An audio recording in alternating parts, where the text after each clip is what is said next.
Innal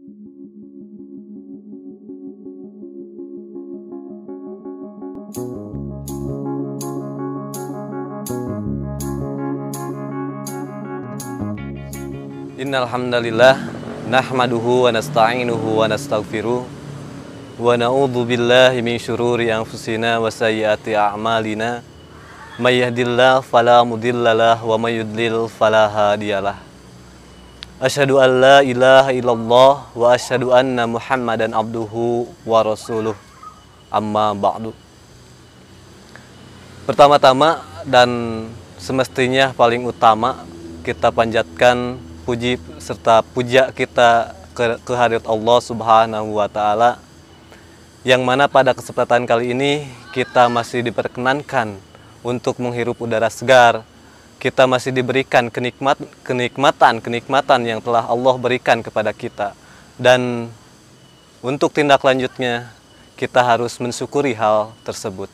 Ikhwatul iman yang dimuliakan oleh Allah Subhanahu wa Ta'ala, pada kesempatan kali ini kami diamanahi untuk menyampaikan sebuah materi, yaitu tentang tips berolahraga di saat puasa ataupun saum di bulan Ramadan. Namun sebelum kita melangkah kepada tips tersebut, alangkah baiknya dan memang kita harus mengkaji dulu bagaimana Islam melihat tentang olahraga tersebut. Apakah dianjurkan atau tidak, apakah dibolehkan atau tidak. Dalam agama Islam, olahraga itu sangat dianjurkan dan diperintahkan oleh Nabi Muhammad SAW. Salah satunya atau sebagian dari yang dianjurkan oleh Nabi Muhammad SAW, yang pertama bergulat, yang kedua memanah, yang ketiga berenang, berlari, dan lain sebagainya. Masih banyak yang sangat dianjurkan oleh Nabi Muhammad SAW.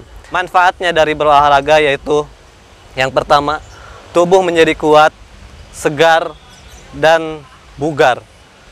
Dalam Islam banyak ritualitas keagamaan yang memang memerlukan ataupun membutuhkan kekuatan fisik. Contoh seperti misalkan sholat berjamaah di masjid. Pada sekarang ini sedang mewabahnya suatu virus yang disebutkan dengan virus corona. Hal itu mungkin daya imun kita dengan berolahraga itu akan sedikit terjaga. Itu yang pertama. Kemudian ibadah lain pun sama, seperti misalkan pada yang sekarang kita laksanakan, yaitu saum. Saum ketika kita misalkan tidak ada kekuatan, apa jadinya? Misalkan di waktu jam 8 pagi kita sudah lapar, ataupun bahkan jam 9, jam 12, apalah daya ketika kita memang tidak punya kekuatan. Kemudian yang ketiga, ibadah haji misalkan dalam agama Islam. Kita pergi ke tanah suci pun memerlukan fisik yang kuat.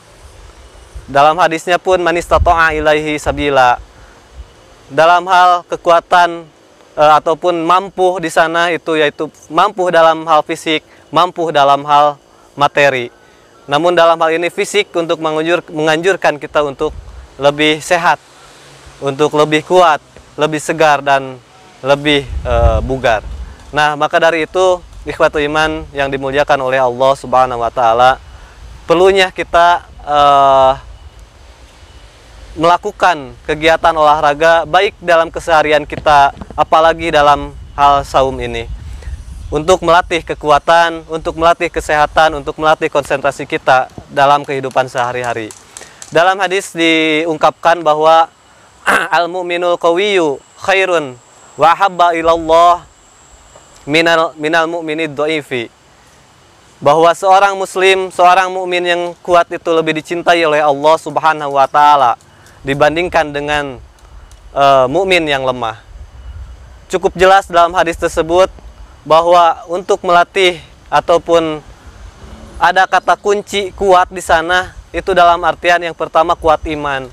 Kita kuat iman ini, posisi Ramadan ini kita bisa mempertebalnya, kita bisa meningkatkan ketakwaan kita, keimanan kita dengan tadarus dan ibadah-ibadah lain yang memang menunjang untuk meningkatkan keimanan kita.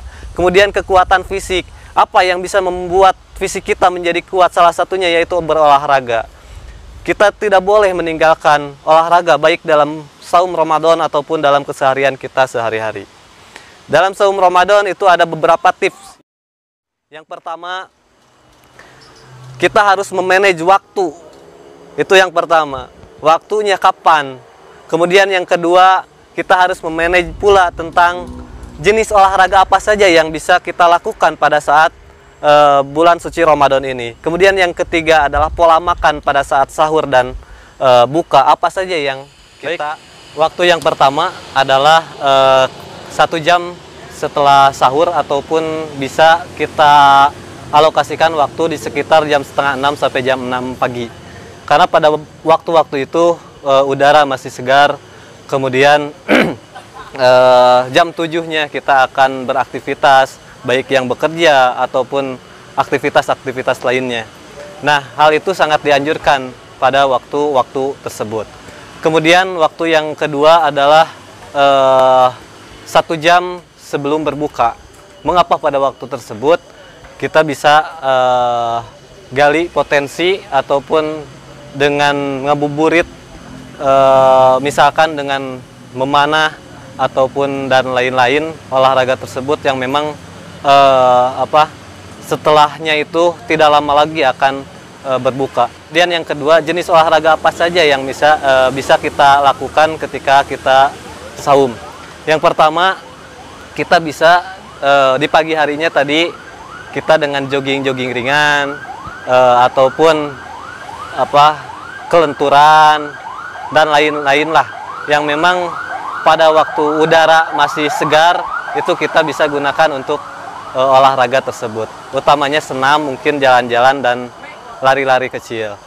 Nah, kemudian di sore harinya yang tadi sudah dialokasikan waktu di sore hari 1 jam sebelum berbuka, kita bisa dengan ngabuburit. Daripada kita ngabuburit misalkan untuk bermain ke mall, ke pasar ataupun ke mana-mana, kita alokasikan waktu untuk berolahraga ringan. Contoh misalkan kita bisa dengan memanah. Memanah di waktu diperlukan untuk konsentrasi. Kemudian adapun ketika kita kecapean atau keletihan, sebentar lagi akan berbuka puasa.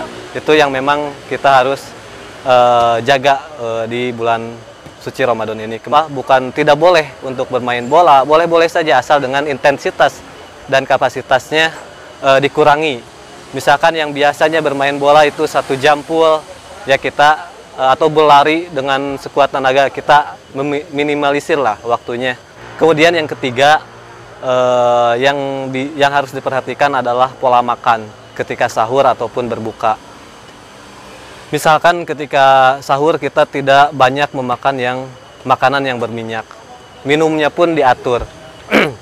Misalkan 8 gelas sebelum pas sahur, itu saja yang bisa saya sampaikan.